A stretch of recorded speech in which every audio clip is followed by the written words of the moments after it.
We love this road so much we're doing it 3 times this morning. So this morning, without telling Erin, I set up a GoPro under the car to do a bit of suspension. And yeah, we lost it. And we realised, because I pulled up way too far down the road, and realised it was gone. It was sheared off the mount, and we turned back to try to find it. I just thought there's no way we're going to find it, but yeah, Erin noticed it on the other side of the road. I was looking on the side we were coming on. Yeah, she's a little bit worse for wear. The lens has come off. She's a bit dusty, but it still turns on. Might need a new lens cap. Yeah. Some new screws. New screws, yeah. And a new husband. I had a feeling too, and Erin had a feeling as well. She didn't even know it was on there. And I heard a noise about 5 minutes into the trip, which turns out that's when it was. And I was like, I bet that's a GoPro falling off. But I didn't say anything. Hey, we got the footage though. That's the most important thing. But now let's do this road for the 3rd time, mate. I've got to find somewhere to turn around. So this sealed road marks the end of the Gibb. Well, the dirt part of the Gibb anyway. We've got another 130 k's to go, but it's all sealed all the way to Derby. I'm going to enjoy every single kilometre of that. I reckon I will too. I'm pretty excited. But I tell you what, I'm absolutely stoked with how the setup handled this whole trip. And you know what? I really put it down to 2 main things: good tyres and good suspension. So Cooper tyres and Cruise Master suspension, the airbag suspension, ATX on the Caravan, just handled it like an absolute dream. And then on the Ranger, the Outback Armour suspension and the Black Bear tyres, just perfect. We had absolutely no troubles at all. I ended up putting a camera under the Caravan and the car, as you would have just known from what we said, and it's amazing what punishment that suspension goes through. So those 2 things, coupled with the right tyre pressures, we've done well. We've hardly broken anything. A few little things, but we'll go through all that later, but they're very minor. So absolutely stoked. We're gonna air up now and we're gonna punch on to Derby. A couple of other quick things. My cardboard, it looked ridiculous, but it did the trick. No smash window, don't have to worry about replacing that. A few other people on the road on the Gibb I saw had smashed rear windows, so yeah, be an absolute pain trying to sort that out up here in the Kimberley. And the other thing, if you don't have airbag suspension, mate, it's worth it, eh? Having onboard air, having the tank, pumping up the tyres with that at the moment, it's so much simpler than pulling out the air compressor that I've got in the car. If you're buying a Caravan, seriously consider upgrading to airbag suspension if it's an option for you, because it's good in so many ways. So I highly recommend it.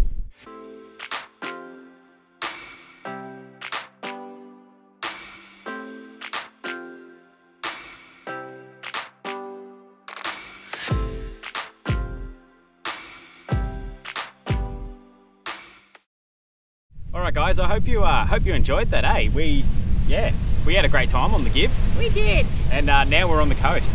So a bit of a change, we're out of the red dust. Yeah, you maybe hear that beach in the background. Yeah, hopefully it's not too loud. Look, I'll kick this off. Was the Gibb worth it? I don't know. I knew you'd get a bit stumped on that one. At the time I didn't think so. But then since we have done it, we were talking to other people who did the actual highway and they said that road was worse. So maybe it was, because we seem to get out of it pretty unscathed, hey? Yeah, well I'll talk about that later. Our damage, it's relatively low, very minimal. After speaking to other people, I think it was worth it. We got to see some places that you can't get to unless you do that or you fly in. Oh, that was definitely amazing, gorgeous and stuff. I just got pretty over the corrugations by the end of it. Yeah, it's just one of those things, you tick it off, you go, I did the Gibb. Yeah. You can pretty much do enough of it without doing the Gibb and see a couple of the better gorges anyway. Yeah. If you go from Kununurra End, you can check out Emma Gorge, or everything that's El Questro, which is Emma Gorge, El Questro Gorge, and the hot springs, what were they called? Zebedee Hot Springs. So you can do that from that end. Then you could drive around on the Savannah Way, and you can do the Derby end and just drive in on the I'm going to say tarmac again, on the bitumen all the way to pretty much Winjana. But you got to do a little bit of corrugation driving there. Same as Equestro though, you got to drive into the station. But you could do enough without doing the whole Gibb. But I think it's worth doing the Gibb if you got the right setup. Yeah, definitely. You've got to be prepared. So I wrote down a few things. We don't normally do stuff like this, but costing to do the Gibb. So we spent 12 nights, and altogether we spent $1,788. So that's pretty good. That's almost 2 weeks. That's less than $1,000 a week. Yeah, or if you add the extra couple of days, it's probably $1,000 a week. Yeah. Which is what we're aiming for. So what was the biggest cost factor? Food, $650. We spent that before we hit the Gibb. Oh, we spent $600 actually, and then we spent $50 on literally a few top-up supplies at Mount Barnett Roadhouse. It's like fresh stuff. Yeah, just because we needed it. But we probably didn't eat $650 worth of food. Oh no, we had so much food left over. Yeah, we overcompensated for food, so which is good. You better be looking at it than looking for it. Yeah. But so realistically, probably didn't use that much worth of food. Fuel, $411. That's not too bad, really. It's considering the price. I think the most expensive was $2.60 or $2.70. Pricey, but that's everywhere at the moment. Yeah, it's $2.50 in the main towns where we are in WA at the moment. So fuel is what it is. You can't change it. Accommodation. So we sort of half free camped, half station stayed, and it was $435. They're not cheap to stay out there. You don't have a choice. You either free camp somewhere or you stay in these places. Where did we stay? That Manning Gorge? Free. Manning Gorge? Yeah, Manning. Equestro? We didn't stay at Equestro. Not Equestro, sorry. Ellenborough. Oh, right, yeah. Yeah, there you go. So there was 3 places that we paid for camping, 3 places that we didn't. I didn't think it'd be that much, to be honest. It was. I wrote it down. Must be true. Alcohol. Now this won't factor for everyone, but alcohol for us was $260 plus $32 for 2 beers at Equestro. Just because we were there, I sort of snuck in and used the dump point, and I thought I'd better just buy a beer too. And yeah, so $260. We spent that in Kununurra before we left, and probably wasn't enough. Towards the end, I was getting real desperate. Plenty for me. And prices in Kununurra weren't cheap, but that's one thing, we've probably already said it in the earlier episodes, but yeah, they have limits. It's the whole Kimberley region has limits of when you go to the bottle-o, how much you can buy. So factor that in if you're only going there for 1 day.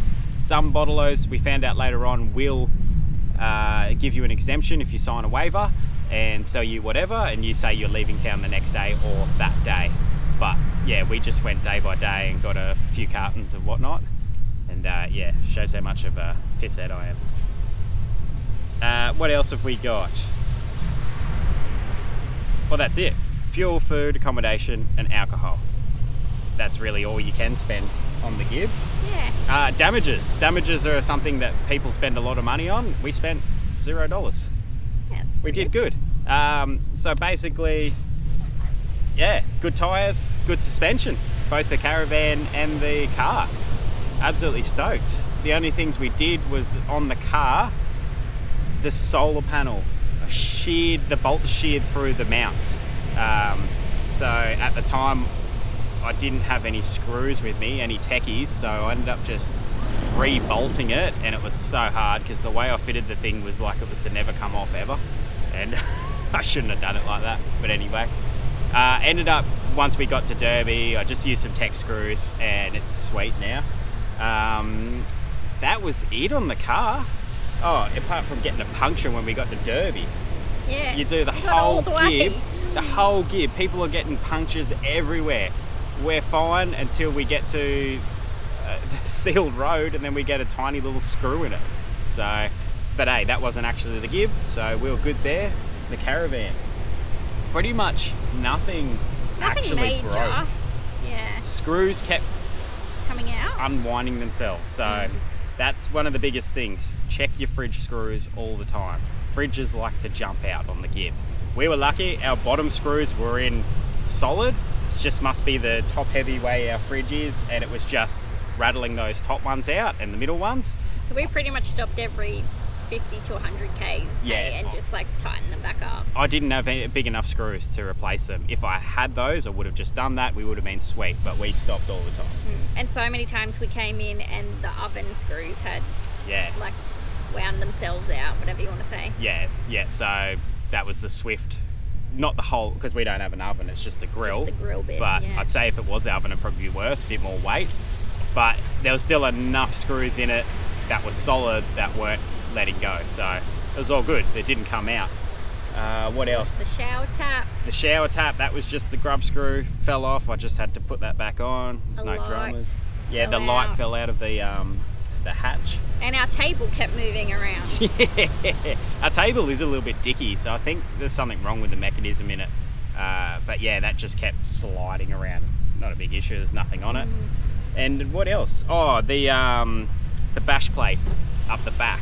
That I'd already damaged it in the flinders, bent it, and those screws just sheared off. There wasn't many screws holding it on. So I fixed that up at Ellenbray, riveted it all, refixed it with other screws, whatever I had I used, and it's solid as now. It's perfect. Oh, and we had a bit more of a problem with the awning. That's right. Screws. Once again, just screws unwinding themselves. So the exact same problem we had with the awning early days with the caravan happened here. I just had to fully pull it apart, use some Loctite and fix it up. Don't mind the cars going past. It's like a highway here sometimes. Yeah, very happy. Very happy. We came out of it, pretty good. Which is like we've just joined a group watching all the things that go down on the Gibb, and there's Facebook page.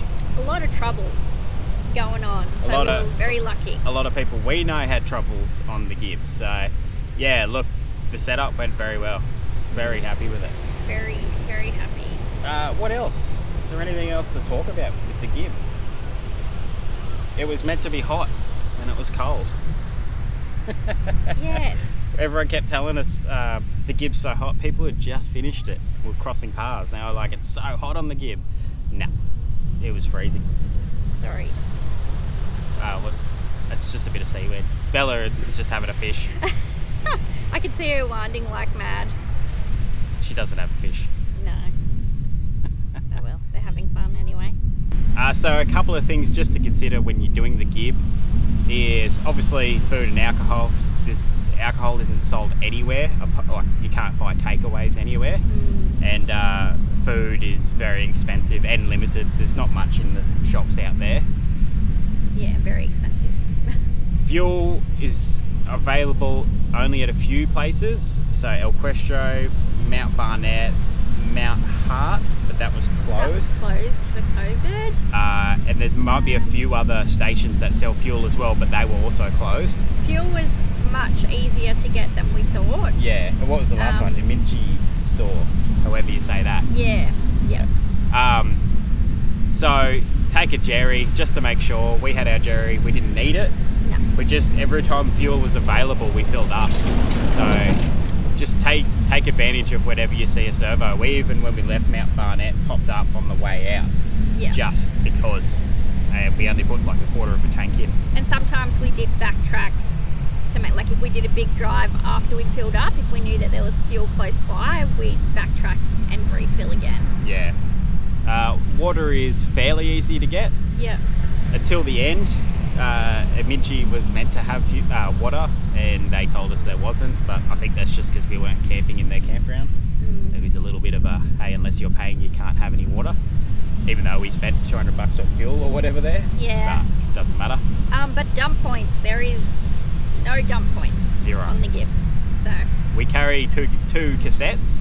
I advise anyone who's doing any kind of travelling in the more remote areas off grid, just buy yourself a second cassette. Makes it so much easier. Definitely come in handy. Yeah. And what else? So obvious one, spare tyres. Check your spares, make sure they're all good. And tyre pressures. Tyre pressure is king out there. Don't try to do it on highway pressures. Drop your tyres down. I already spoke about what we went down to in the episode, but yeah, just drop them down. Just makes it so much more comfortable. I know you've got to go pump it back up when you leave, but it's just better for everything. It's better for your comfort when you're driving. It's better for like your gear, the car, everything really. I suppose the only other thing is how long. So we spent 12 days. Oh yeah. If we didn't do Mitchell Falls, if you're going to do Mitchell Falls, probably allow for another 3 or 4 days, I'd say. We tried to plan it so, like, just because we had a lot of big walks and stuff with the kids, we didn't want to wear them out too much. So we tried to plan it so we'd have a driving day, a walking day, a driving day, a walking day, so they were getting that bit of rest. We probably could have taken a little bit longer, but by the end of it, you get a bit. You're keen to just get off the corrugations. Yeah. And the red dirt and everything. And you've seen that many gorges and stuff, and as beautiful as they are, like, you get gorged out. Yeah. Yep. And then there's so many more gorges to see throughout WA. So. Yeah, we did not even see all of them on the Gibb. Nah. And there's, yeah. So we just, 12 days was enough for us, really. Yeah, definitely. I was happy with 12 days. I was out of beer too, so. Anyway. So when you think you've got enough cartons, buy another one. Yeah, that's right. Just buy more alcohol. that's Drink responsibly. That's our motto. Take more than you can drink, and then, I don't know, you can probably sell it and make some money on the Gibb. There were people actually going around asking, and pretty much begging for alcohol, but it wasn't us. We had none to spare. Anyway, that about wraps it up, eh? I think that's everything with the Gibb. If you do have any questions though, like, drop us a comment down below. Yep. We'll try and get back to everything as usual. But like always, thanks for watching. Make sure you like and subscribe. Yes, we'll see you next time. Bye. We're on the dirt. Sound like Laura. It did. We're on the dirt. Hello and welcome to the Picard News. Today's news, Toby is being a pain in the butt. It's a butterfly, mate.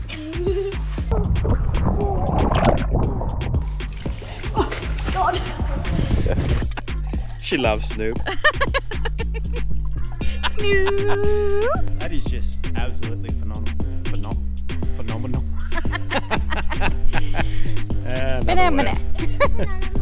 Snoop.